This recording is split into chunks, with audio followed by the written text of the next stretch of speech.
It was early on the morning of September 2nd, 2025, when a U.S. military aircraft dropped a strike on a small speedboat in the southern Caribbean Sea. The U.S. said the boat belonged to members of a Venezuelan gang called Tren de Aragua. It said they were moving illegal drugs toward America. 11 people died in that strike. Washington played video footage of the explosion, calling it a kinetic strike. It used words like narco-terrorists and war on cartels. But in Venezuela, people reacted with shock and condemnation. Leaders insisted that the people killed were not gang members, that they were innocent. Some even said the video was fake. Families of the dead came forward, saying they had lost loved ones, asking questions. That strike changed everything. It made the tension between the United States and Venezuela more real. In the weeks that followed, military ships, jets, city streets, and diplomatic offices all buzzed with fear, anger, and worry. To understand how things reached this point, we must go back a little earlier in 2025 and see how every action and response added up until things felt almost like war. In March 2025, the U.S. government invoked a seldom-used law known as the Alien Enemies Act. It claimed that the criminal organization Tren de Aragua had invaded American soil in a different way, by sending members across borders and posing threats from abroad. The law allowed the U.S. government to move to deport people accused of being gang members. That same month, over 200 people alleged to be members of Tren de Aragua were deported from the U.S. to El Salvador, under a deal that gave El Salvador over $6 million from the U.S. for handling the detainees. The Venezuelan government was furious. It said many of these people were not gang members, that some were children, and that sending them away without proper proof or trial was wrong. At the same time, Venezuela's president, Nicolás Maduro, made public promises. He said he would deploy millions of militia members to defend the country.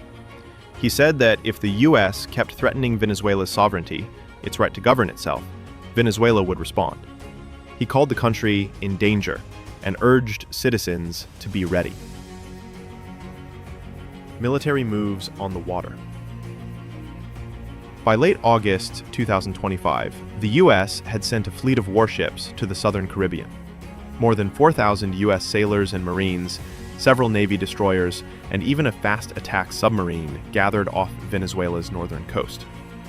The U.S. said the purpose was to crack down on drug trafficking, to stop gangs from using sea routes to move narcotics into American territory.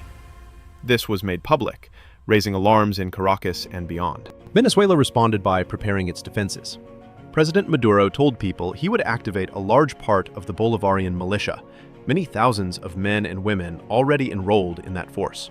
Militias are civilian forces, not regular soldiers, but in Venezuela, they are large and have a history.